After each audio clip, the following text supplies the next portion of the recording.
Hello, my name is Antonio. My page is Unapologetically Black ADOS on YouTube. I ask that you like and subscribe to the page so that we can get this message out. What I want to discuss with you today is Jonathan Major's case is a clear indication that the Dred Scott case is good law. Dred Scott argued that he should be freed from slavery because he was taken into free land, and the Supreme Court ruled that Dred Scott and his wife did not have any rights that a white man had to respect. Jonathan Major's case is exactly the same. This white woman snatched his phone, his property.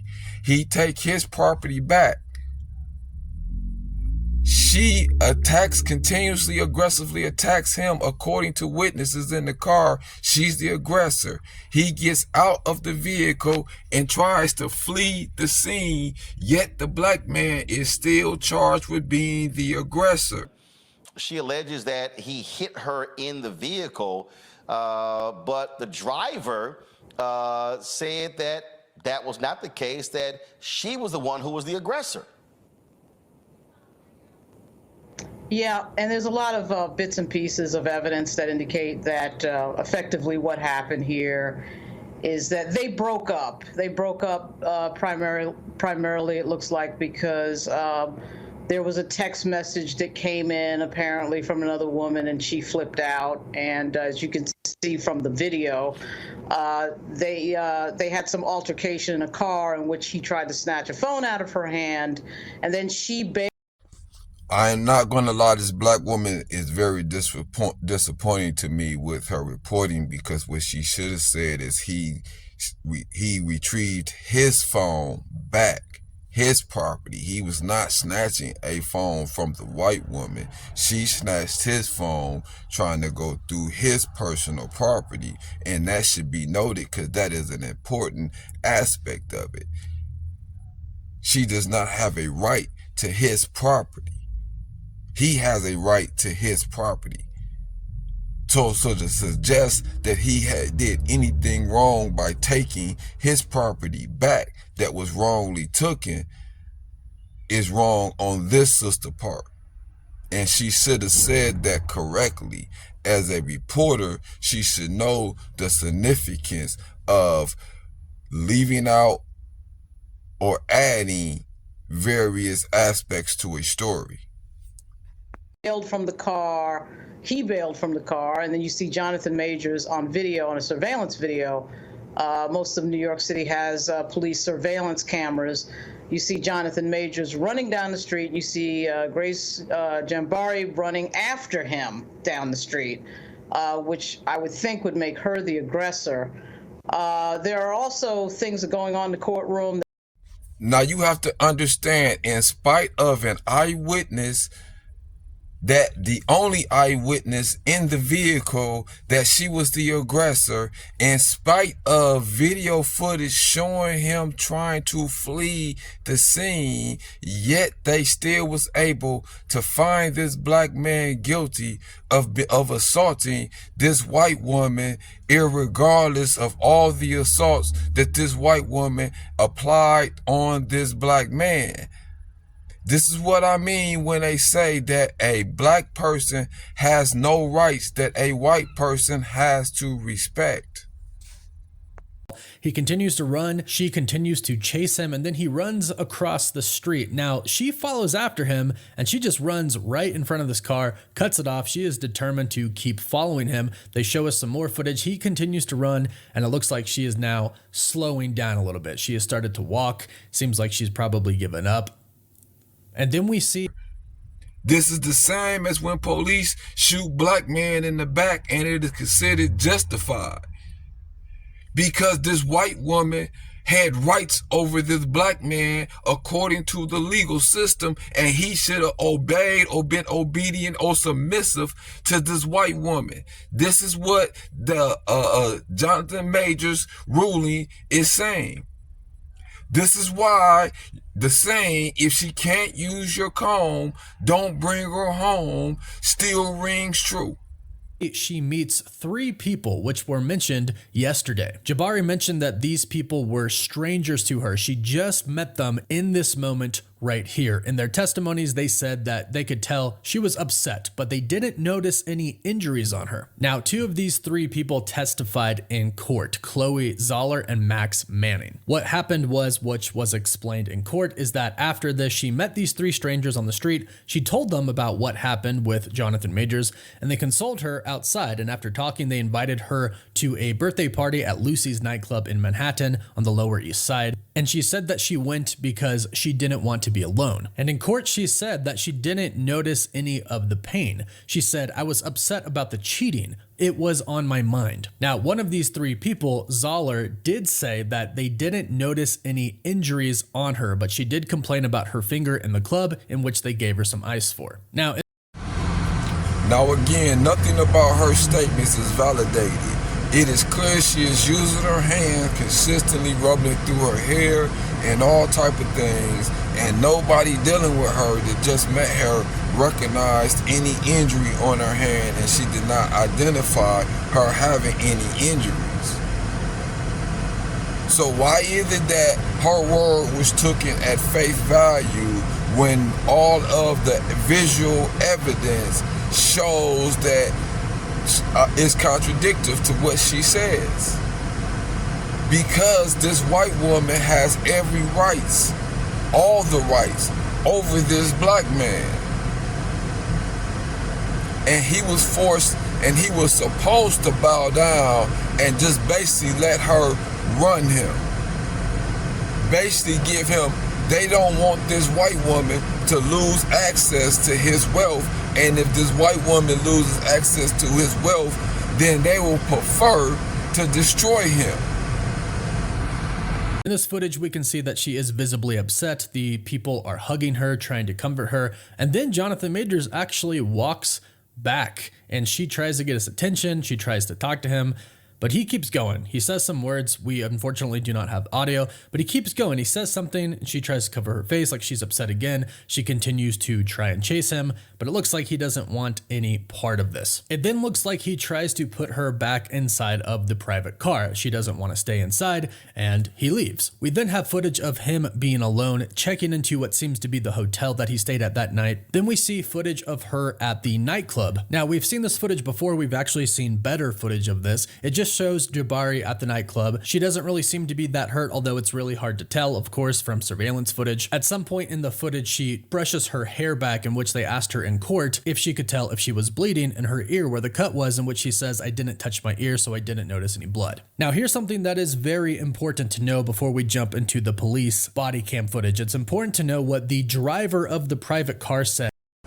You see this white woman obsession with this black man. She continuously pursue him. He wants no further dealings with this white woman. What the courts are indicating is that this black man had no rights to leave this white woman as long as she chose to be in that relationship. That is basically what they're saying, is that he did not have a right to leave her. Maybe because they feel because he had slept with her as a black man, he has tainted this white woman, so he was responsible for this white woman. I don't know what it is, but the courts just ruled that this black man had no right to leave this white woman. That's basically what a Jonathan Majors conviction meant when you look at how consistently he was in leaving her and how pursuant and persistent she was at pursuing him. About them fighting, because it gives a little bit of context. The driver's name is Naveed Sarwar, and he said this in court: "I was feeling something was going on in the back seat. When I reached the canal and Center Street, Majors wanted to get rid of Jabari and he opened the door. I saw they were fighting when the car stopped. He was trying to get rid of her. Jabari was yelling at Majors and they were having an argument. I had a feeling Jabari had hit Majors earlier, the way she was fighting and the sounds produced. So that's what the driver said, and he didn't actually see any of the assault take place inside of the car, but he said based off of what he heard, it sounded like she had hit him, which is what Majors' team has been claiming this entire time. Now, so all the evidence is clear that she was the aggressor, but once they get you in the legal system, then they use their procedures in order to block the truth, in order to silence evidence in his favor. This is what the judicial system has always done to black people. They have always came up with procedures in order to distort the truth or distort reality in their favor. That would indicate that the judge is not particularly wanting certain any evidence to come into play that would in any way implicate his ex-girlfriend in some of the activity that may have been violent. There was a police detective, a New York City police detective, on the stand today that the defense had called, but really they wouldn't, the judge would really not allow a lot of his testimony to happen. He had processed the complaint from Mr. Majors with regard to an alleged assault from his ex-girlfriend, and really we couldn't hear any of that evidence or any of that testimony from the police detective because the judge blocked it and basically sustained all of the objections from the prosecution's office. And so again, we're dealing with the Dred Scott case. A black man has no rights that a white person has to respect.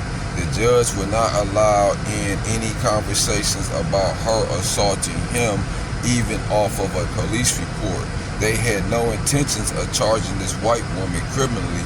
It was all about an objective to prosecute this black man, this black celebrity.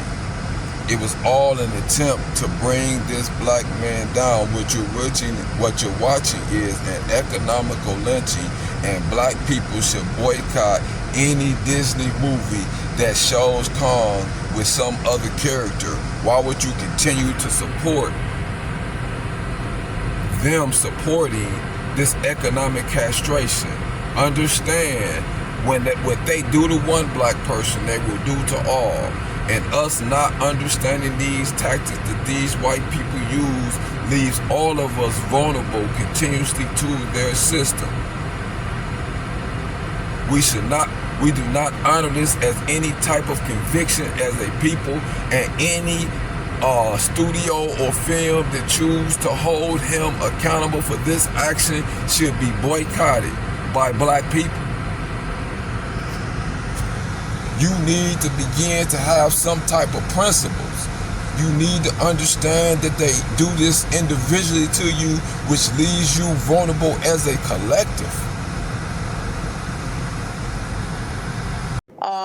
I think that, it's safe to say, watching this close up for the last 2 days, that if Jonathan Majors' name was Joe Smith, we would not have this case in play. It would appear that he snatched a phone out of his girlfriend's hand, and somehow... That is the second time this black reporter failed to mention that the phone belonged to Jonathan Majors and that the white woman snatched the phone from Jonathan Majors first. I'm starting to question this black woman and her reporting as well, even though she did bring up the fact that the jury was 8 white women and was seven white women and 1 black woman. And she did mention the fact that the reporters were 10 white reporters. However, her continuously failing to mention that phone was Jonathan Majors is a significant issue with me, because she's acting as if Jonathan Majors took the white girl phone, and that is how easy that can be consistently presented. Her failing to say them things in content has me questioning her loyalty to black people, has me questioning her loyalty to black men. Well, I was actually not in court when that video showed with them running down the street. That was on Monday. So I was in court today and yesterday. But I can tell you that other things that have happened that have blocked the testimony that would greatly benefit Judge Michael Gaffney is really sustaining a lot of objections from the prosecution from Alvin Braggs's office. And he snatched the phone out of his girlfriend's hand. And maybe her hand was injured from that. Maybe it wasn't. It's actually hard to suss that out. Blocking testimony that would work towards his innocence while she continues to leave out the fact that the phone belonged to Jonathan Majors. That's the third time in the row that she's mentioned him taking his phone back, but failed to mention the fact that it was his phone and she snatched it from him first. See, she did that 3 times, but you're talking about them leaving out evidence that will prove his innocence. However, you're specifically stating a portion of an incident that makes it seems as if he is an aggressor in a situation he is defending himself and retrieving his own property from. So even this black woman has a biasness towards black men, even though she claims she does not. She is continuously articulating a situation where it would have been illegal if Jonathan Majors had took this white woman's phone from her. Failing to add in the factor that it is self-defense if Jonathan Majors took his own property back. So even this black woman need to be held accountable for how she portrays a story in the media about black people and especially black men. There's also some obvious evidence that he may have been assaulted by her that was blocked by the judge today that would have come out if the police detective had been able to speak on it a little bit more. There was a police detective on the stand today. He just wasn't allowed to really say what needed to be said on that. And so I think Alvin Bragg's office needs to be questioned on this case in a big way. And I get uneasy, too, when I'm sitting in court and I count 10 reporters. All of them are white. The jury is all white except for one person. It's a 6-person jury with 2 alternates. The 8 people are sitting there, plus the 2 alternates, and then there's only one black person on the jury, a black woman. There was a issue with her today, and I don't know what it was. She's juror number 2. But whatever the issue was, it was straightened out. They went to a meeting, came out, and everything proceeded. But I just get a very uneasy feeling. I do think there's a bias, certainly in our justice system, against black men. And I think if he was a white actor, if he was Sean Penn or somebody, this just would not be happening. Nobody can convince me that this would have been brought to this level if he was a white actor. I just cannot believe that. Likely what they did is they brought that black woman into submission. That's probably why he was found not guilty off 2 of the charges and found guilty off two of the charges, because they made that black woman compromise. That was the issue. They made that black woman participate in the economical lynching of this black man. That's what the case was. And for her to mention that, like I said, about the white reporters and about the white jurors, and her not being just in her reporting and stating that the phone belonged to Jonathan Majors, it shows you how black people are misrepresented in the media, and especially black men, even by other black people. That was an important element that she should not have left out, is the fact that he was continuously that he took back his property.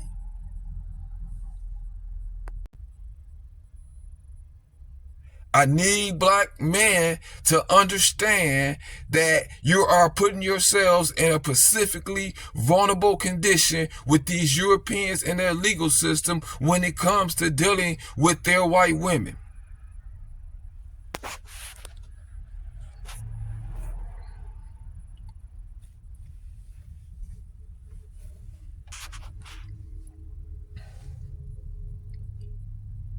This is something that we really need to understand. It's not just that. You have a case with the a Instagram couple, black and white. The brother was from Africa.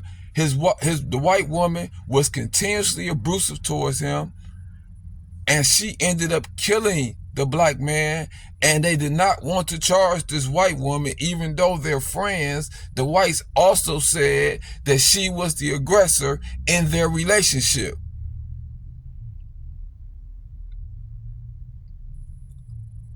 Black people need a strong awakening that this legal system is not designed or developed to give you justice. This legal system is designed and developed in order to use as a weapon to prosecute black people.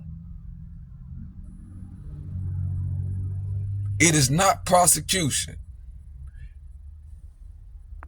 I think the thing that is best about the Jonathan Majors case is showing you how these black men obsession with these white women put them in such perilous conditions. And it has been known continuously how the legal system has favored these white women. Jet Magazine previously did a report years ago how black athletes pay higher alimony when they was divorcing white women than they was when they divorced black women.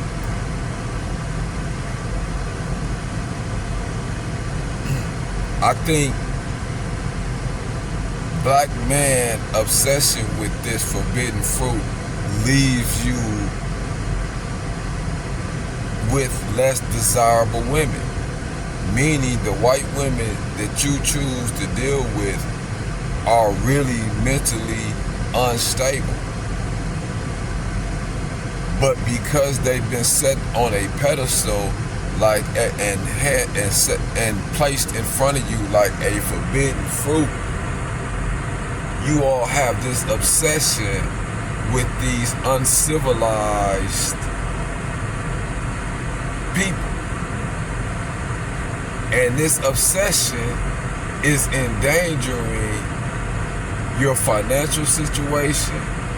It is endangering the self-esteem of your own black women.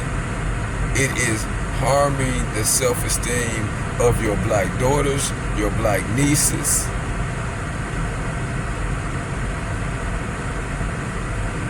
That's what I think this Jonathan Majors case should highlight to black people.